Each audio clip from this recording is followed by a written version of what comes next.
Bonjour, bonjour à toutes et à tous. Merci de nous rejoindre sur ce live Twitch organisé par la direction de la recherche de l'Université de Nîmes. Alors on vous propose un nouveau format d'émission consacré à un chercheur. Donc ça s'appelle Entretien avec un chercheur. Et c'est une interview de chercheur pour présenter un petit peu ses travaux, sa carrière et son parcours. Pour cette première édition, donc on a avec nous Sylvain Rigaud. Bonjour. Bonjour Sylvain, merci, bienvenue. Merci de participer à cette première édition. Alors, on n'a pas de masque parce qu'on a respecté une certaine distance et qu'on est vacciné. Voilà, je propose cette petite précision. Alors, ce nouveau format d'émission, c'est une interview avec différentes rubriques qu'on va vous présenter et avec des petites surprises. Et toutes ces rubriques vont permettre de découvrir le parcours de Sylvain. On va commencer par la première rubrique. Alors la première rubrique, c'est une présentation, un état civil. Donc Sylvain Rigaud, donc maître de conférence en biogéochimie au laboratoire CROM de l'Université de Nîmes. C'est ça? Exactement.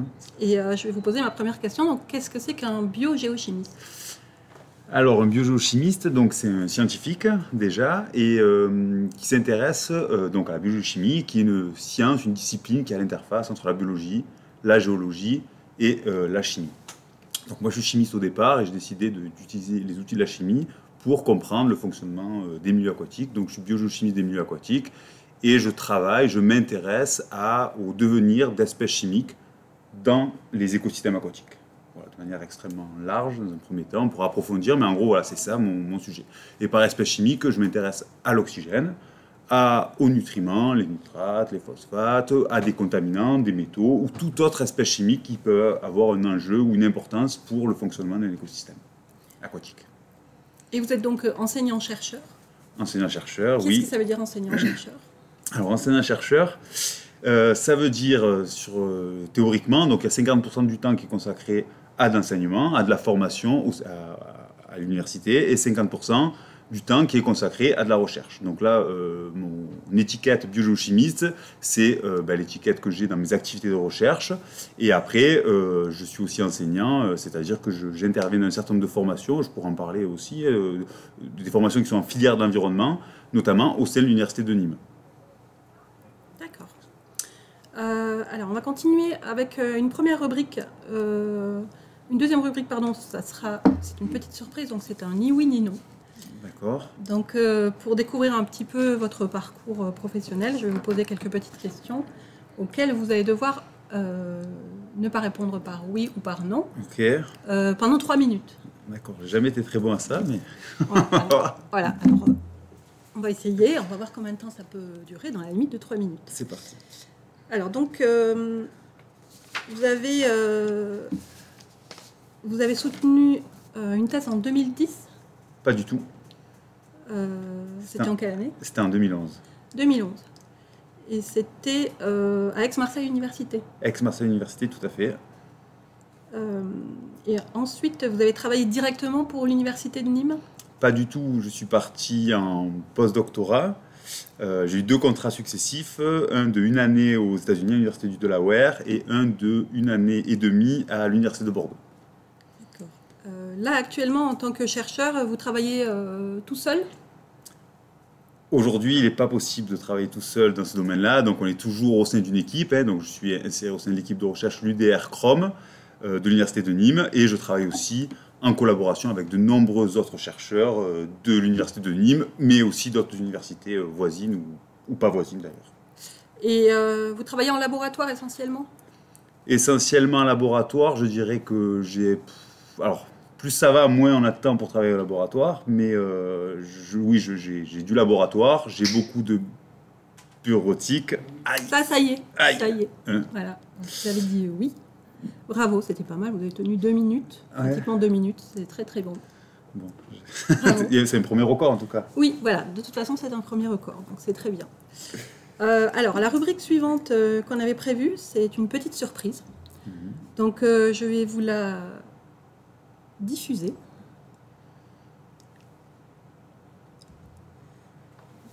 Voilà, je vous laisse regarder et après on en parle.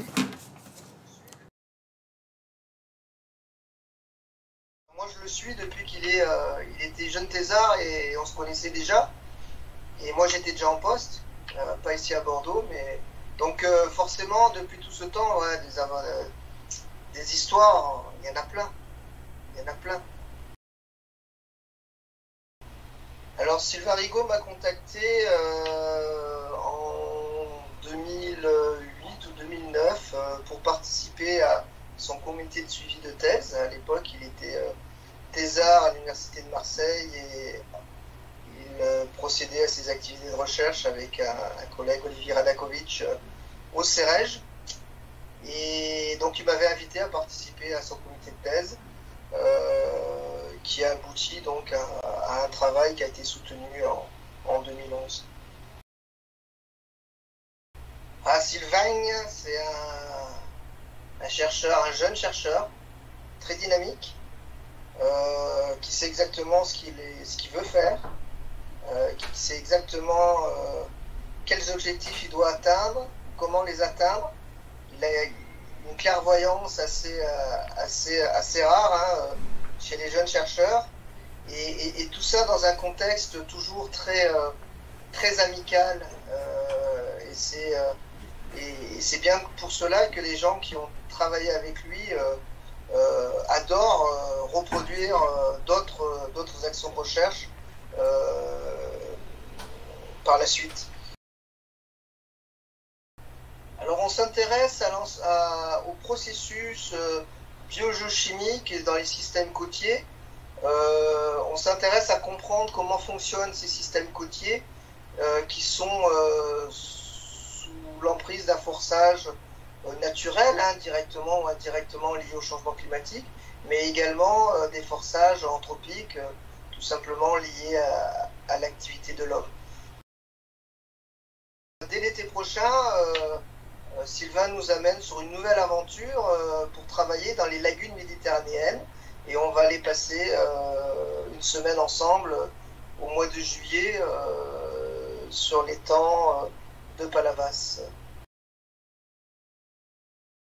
Depuis qu'on se connaît, hein, depuis donc sa thèse de doctorat, on a eu l'occasion de naviguer sur des navires qui allaient de 1,50 m dans une barque, en particulier dans le bassin d'Arcachon, à des navires beaucoup plus conséquents, 25 mètres, quand on va dans le golfe de Gascogne. Donc on passe beaucoup de temps en mer, hein. C'est le propre des océanographes, hein. Moi-même je suis océanographe. Et donc quand on va en mer, surtout sur les gros navires, sur des océans pas toujours très cléments, un des points très intéressants de Sylvain, c'est qu'il n'a pas le mal de mer. Donc c'est quelqu'un qui est extrêmement fiable sur un navire, parce qu'on sait qu'on peut compter sur lui à chaque instant, dès l'instant où on a mis le pied sur le navire. Ce qui n'est pas toujours le cas. Beaucoup de scientifiques ont le mal de mer. Bon, une anecdote avec Sylvain Rigaud qui me vient à l'esprit là spontanément. C'est quelques nuits qu'on a passées ensemble sur un énorme navire océanographique d'1,50 m au milieu du bassin, en plein mois d'été, où on manquait tellement de sommeil qu'on avait l'impression qu'il faisait 5 degrés, et qui a donné naissance à une publication extraordinaire qui a été reconnue par une revue de rang international, hein, Marine Chemistry.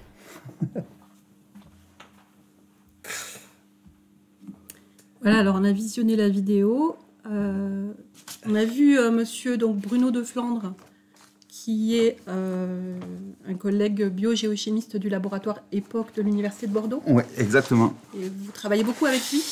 Je travaille beaucoup depuis, donc il a dit, hein, on s'est rencontrés pendant ma thèse, et ensuite j'ai été faire un postdoc d'1 an et demi, on a beaucoup travaillé ensemble pendant cette thèse, j'ai fait un postdoc d'1 an et demi à l'Université de Bordeaux, donc sous sa direction, et co-direction notamment. Et puis en fait, c'est vrai que c'est noué une très belle complicité et puis une amitié au final. Et puis on travaille ensemble de manière régulière depuis, alors que ce soit Arcachon, la rade de Brest, l'étang de Berre ou l'estuaire de la Loire plus récemment, ou le golfe de Gascogne. Enfin, voilà, dès qu'on a un peu des... Enfin, on est sur des thématiques assez communes avec des regards un peu différents, mais du coup on est très complémentaires et puis plutôt très efficaces aussi sur le terrain et de point de vue recherche. Donc voilà, Et là, il y a un projet à venir prochainement, là. Oui, ben, il y a le fameux projet, alors il s'appelle PONUTELA, excusez pour l'acronyme, hein, qui veut dire polluants et nutriments dans les lagunes méditerranéennes. Donc c'est un projet sur l'étang de Palavas, étang du Prévost, sur lequel on travaille, notamment dans le cadre de la thèse de Julie Régis, où on va s'intéresser à l'histoire, au devenir des polluants qui sont présents dans les sédiments de cette lagune, en lien avec des forçages d'oxygène, des variations d'oxygène dans la masse d'eau. Et donc là, c'est un projet qui regroupe quand même pas mal de personnes, hein. On va être une quinzaine en tout et pour tout, un petit peu plus si on compte les stagiaires. Voilà, et donc l'équipe d'époque, dont Bruno fera partie. D'accord. Voilà. Alors, on a une seconde petite surprise. Ouais. Je la lance aussi, et puis on en reparle aussi après.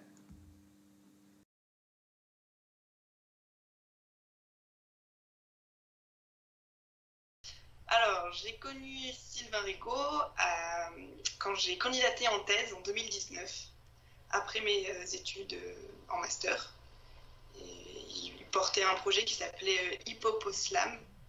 Et voilà, donc j'ai de suite flashé sur ce nom de thèse et j'ai candidaté. Je dirais que c'est un gentil dictateur. Non, très gentil dictateur. Il est très rigoureux et beaucoup d'énergie pour mener à bien ses projets et pour les concrétiser. Et c'est très agréable de travailler avec lui. C'est un bon maître Jedi. En fait, effectivement, je pense que tous les directeurs de thèse sont à un moment donné un peu dictateurs parce qu'ils ne laissent rien passer. Il faut que tout soit bien contrôlé et maîtrisé.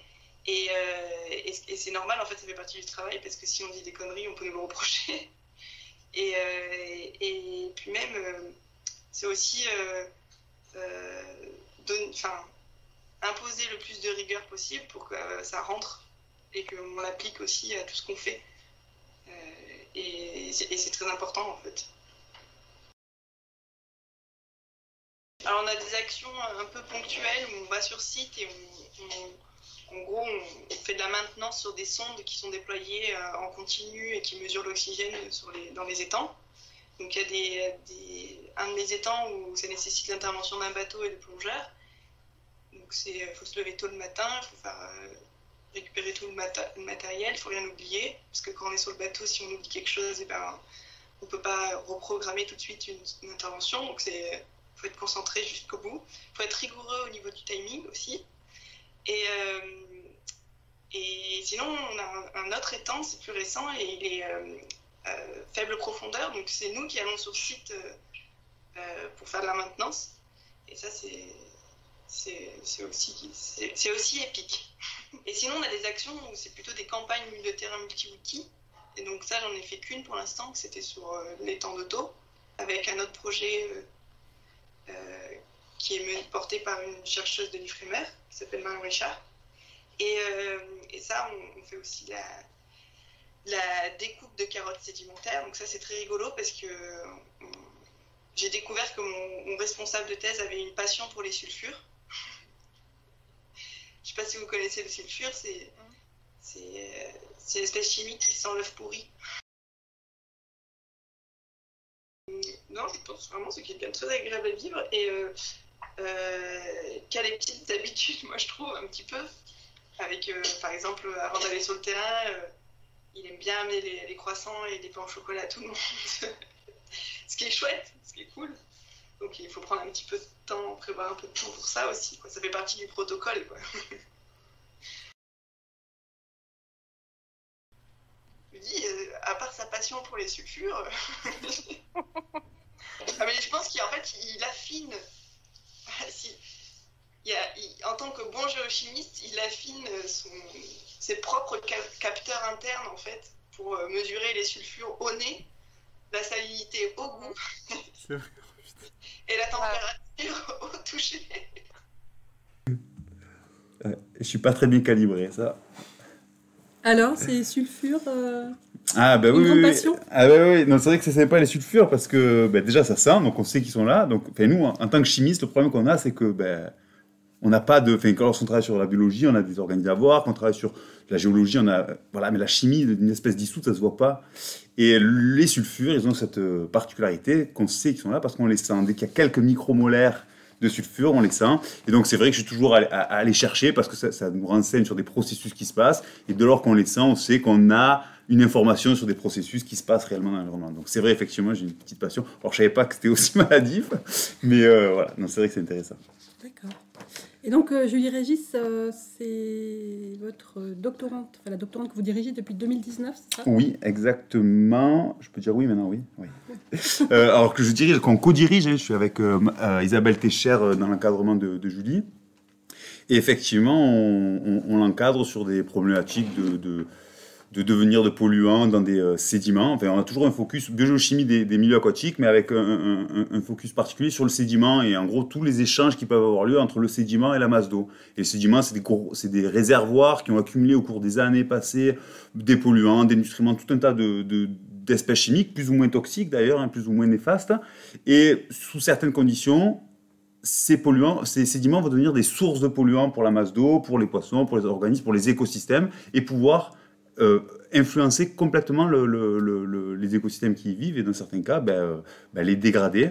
Et donc là on essaie de bien comprendre les processus qui sont à l'œuvre lorsque on a du relargage de polluants ou on a la consommation d'oxygène importante. D'accord. Alors, on va passer à la rubrique suivante, un petit peu différente. Alors, on vous avait demandé d'amener un objet Oui. Qui serait représentatif un petit peu de votre travail. Voilà. Et puis, vous nous avez amené 2 objets. Deux objets, oui. Alors, je suis assez On vous indécis. écoute. Alors, les 2, c'est très bien. ouais, allez, ça marche. Donc, j'ai pris 2 objets différents. Donc, j'ai pas réussi effectivement à me décider. Donc, le premier objet, alors, je sais pas si on voit quelque chose. Donc, le premier objet, c'est ce qu'on appelle des microélectrodes. Donc, des microélectrodes, en fait, c'est des outils qui permettent de mesurer des espèces chimiques dissoutes de manière extrêmement précise dans l'environnement avec dans des localisations très précises. Donc ça, c'est une microélectrode à oxygène. D'accord, donc vous voyez, on dirait je ne sais pas si vous voyez quelque chose, c'est une toute petite aiguille, le bout fait 0,1 mm, 100 micromètres, et il est capable de mesurer à cette échelle spatiale des concentrations en oxygène.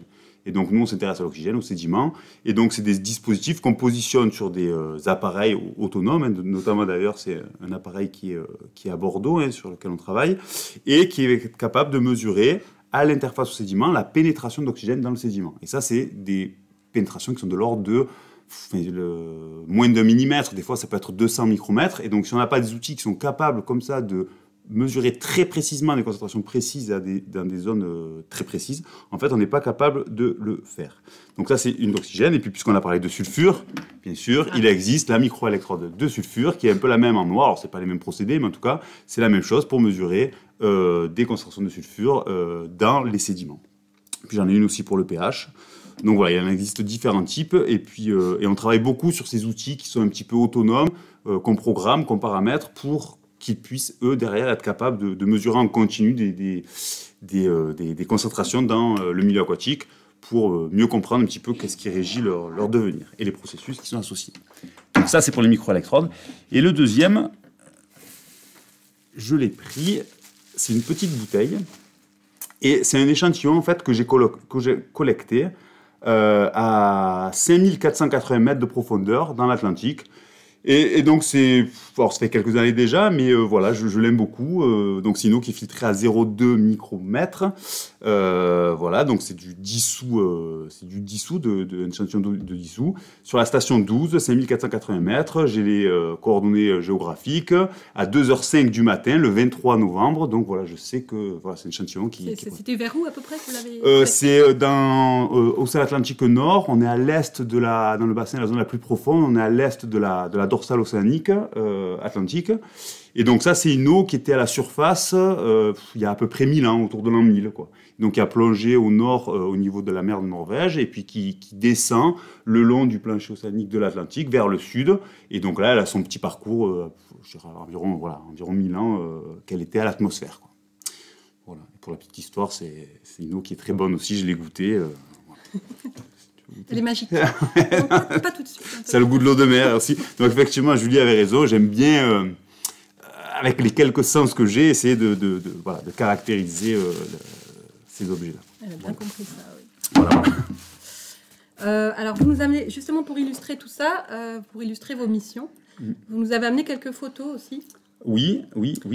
Alors, on va peut-être les regarder, puis vous allez nous dire ce que c'est, nous expliquer ce que c'est. Ouais. Alors, j'avais mis des rubriques là comme ça, mais c'était... Alors, j'avais pris des photos, j'avais mis une photo d'enseignement pour illustrer un peu parce que ça fait partie de l'action de l'ancien chercheur, enseignement et recherche. C'est-à-dire que les étudiants sont impliqués dans les recherches. Alors, ça, c'est l'idéal.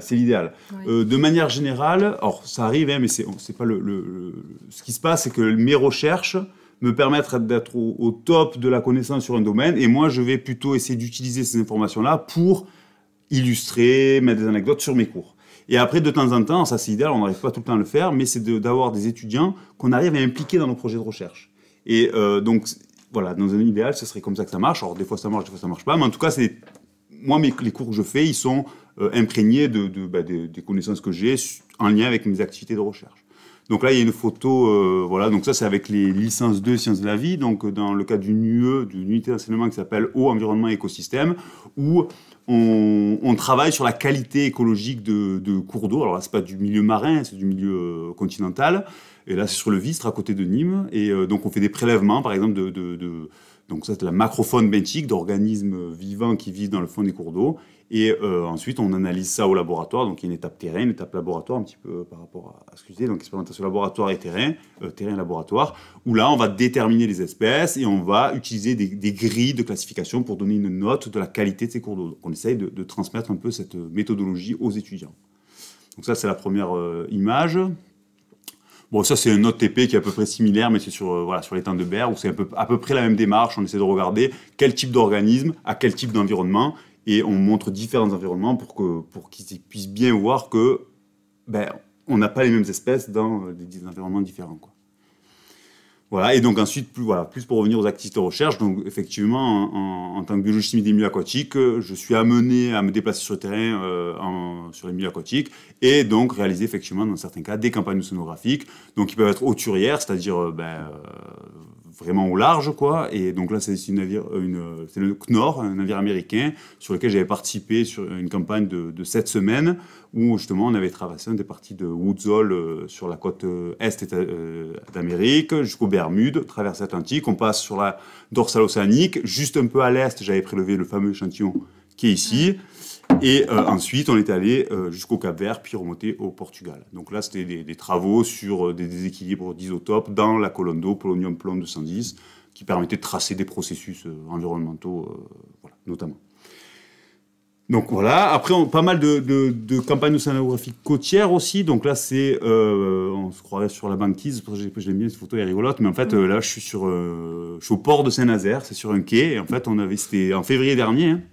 Donc il y a eu une tempête de neige quand on était embarqués, et donc là c'était un moment où on était à quai, et donc il y a le blanc qui domine, j'avais trouvé ça assez sympa, et voilà, donc là on est juste à Saint-Nazaire, et c'est dans le cadre d'une manip, d'un projet de recherche qui s'appelle Rebelle Raid, sur l'estuaire de la Loire avec des collègues de l'Université d'Angers et de l'Université de Bordeaux aussi, notamment.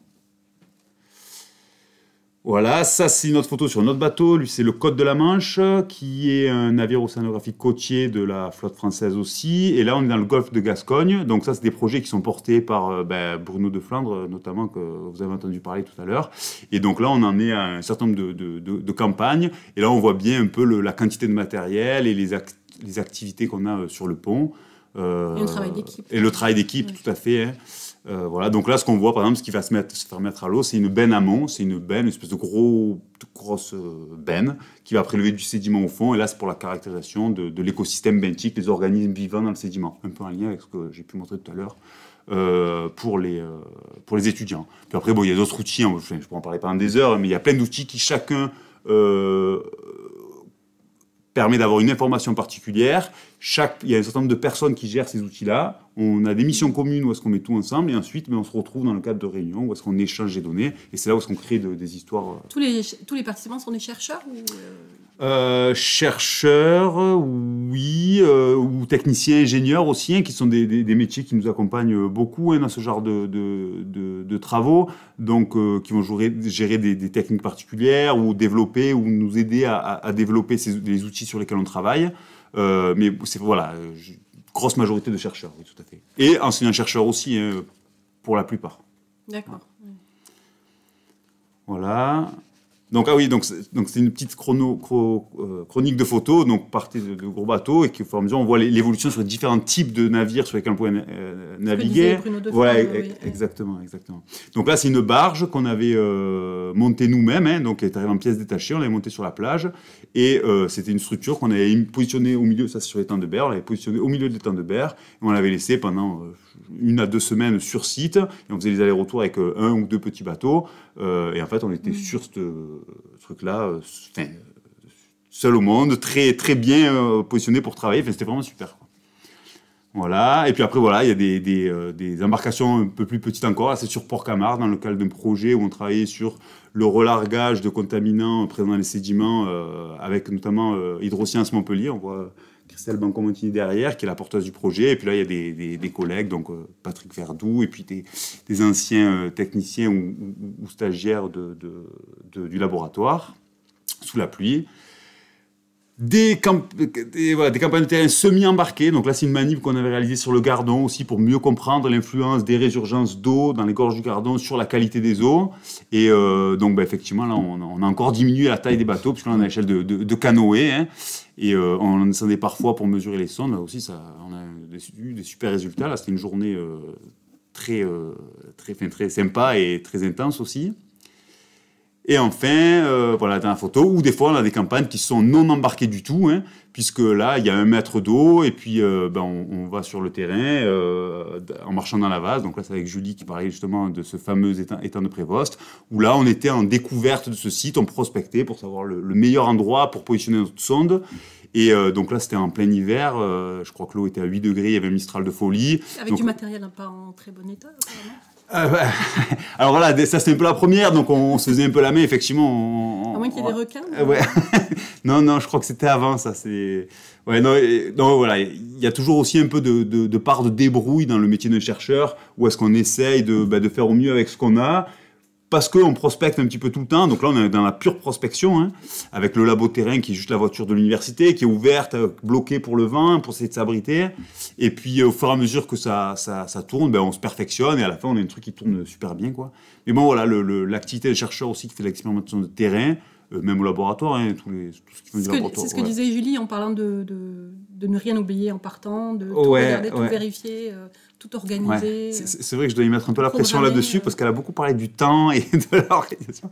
Mais c'est super important. Ouais. Mais quand on est là-bas, à la rigueur, là, c'est peut-être plus facile, mais sinon, vous êtes au milieu des gorges du Gardon, vous avez oublié votre sonde ou votre pile, ou en fait, votre mission, elle peut tomber à l'eau parce que le paramètre clé en question, vous l'avez pas.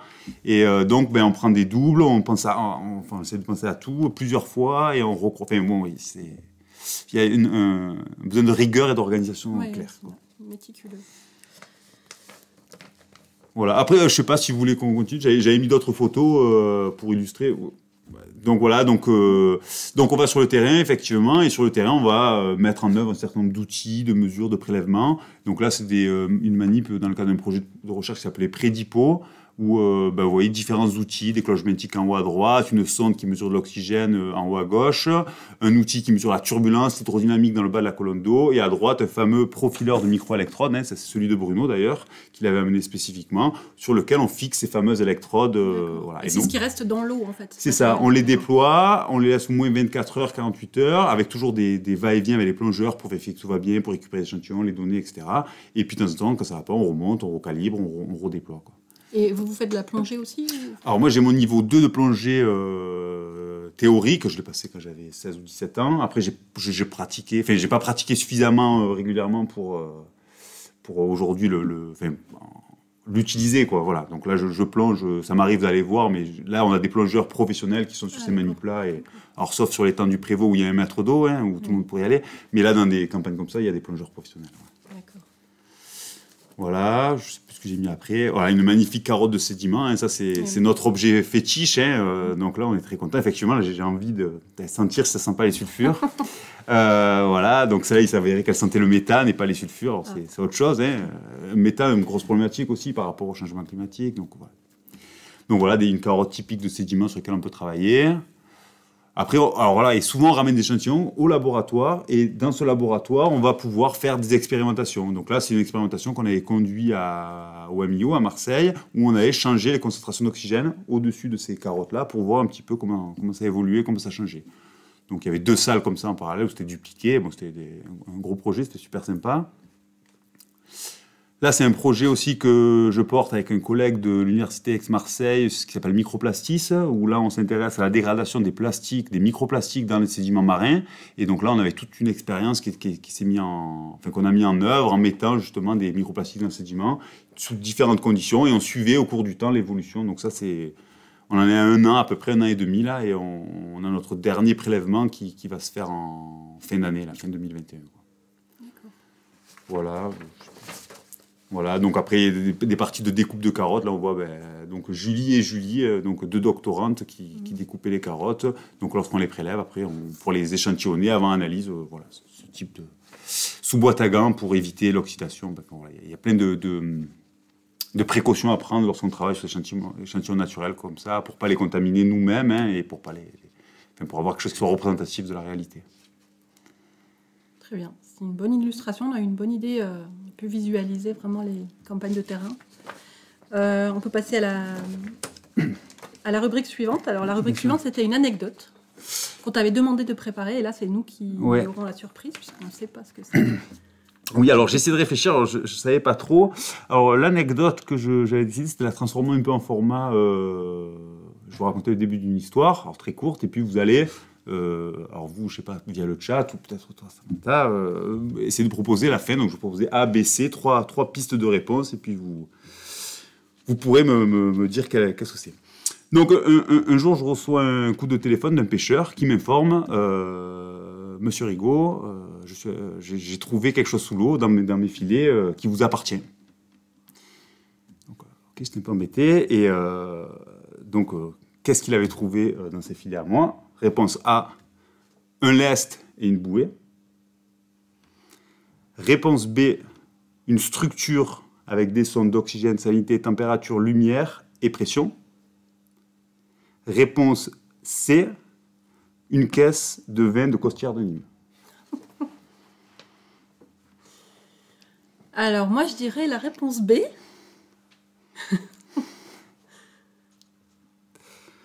Alors, réponse B pour toi.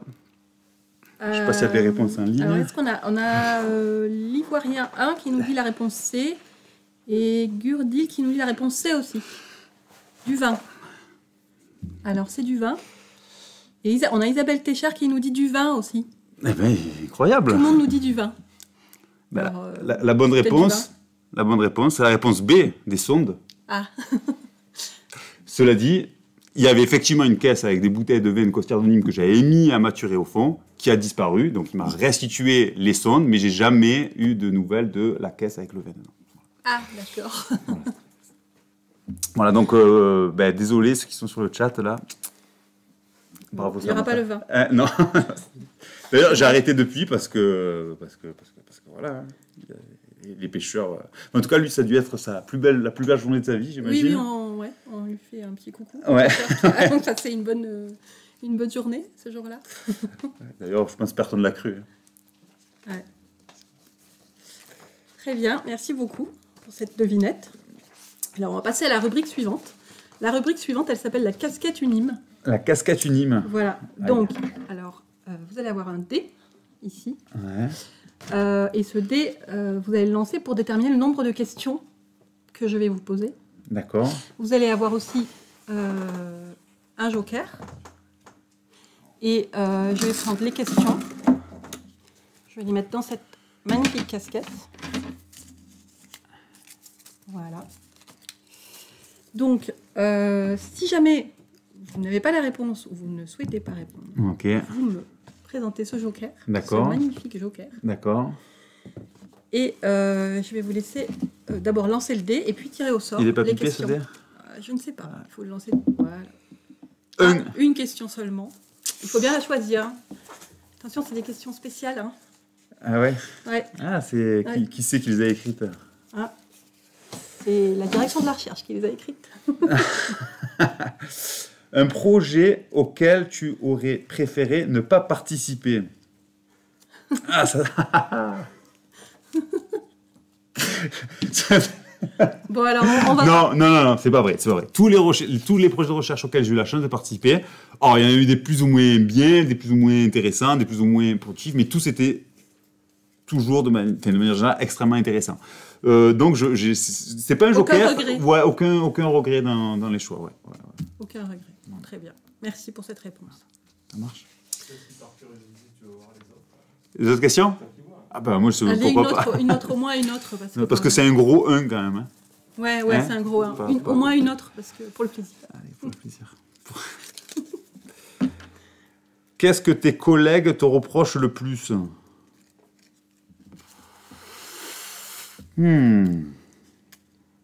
Je sais pas. Mon amour pour les sulfures. Non, je pense que ça doit être ça. non, je sais pas du tout. Je sais pas du tout. Bah, ça, faudra interroger mes collègues qui viendront ici la prochaine fois et puis on verra quoi. Bon, ils n'ont pas grand-chose à vous reprocher apparemment. Hein, Ah bon ceux Non, qu'on a non, interviewés. j'en ai aucune idée. Aucune idée. Allez, une petite dernière. Allez. le dé, en fait, il était mal pipé, non, ouais, voilà, ce dé n'était pas bien. Quel est ton principal défaut dans ton travail?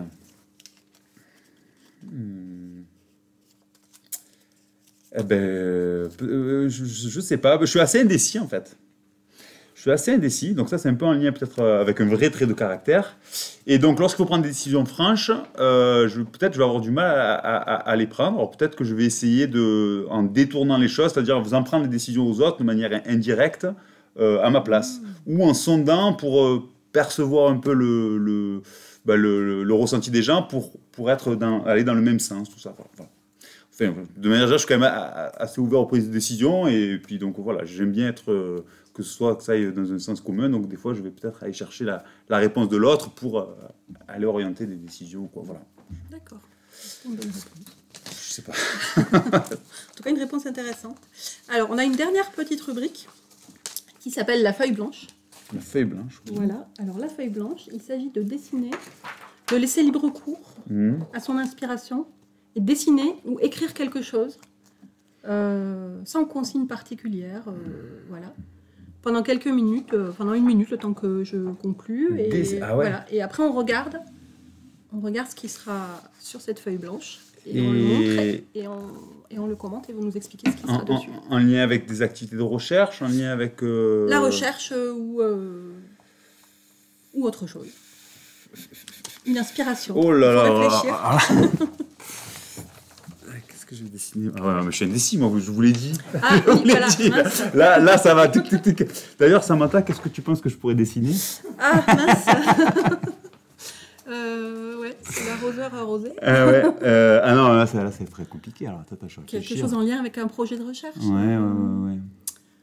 Avec l'eau, peut-être. Ouais. Oh, là, vous me donnez une mission impossible. Bon, attends. Non, j'ai trouvé un truc, vous inquiétez pas. Alors, pendant ce temps-là, moi, je vais vous annoncer le programme Twitch pour la semaine prochaine.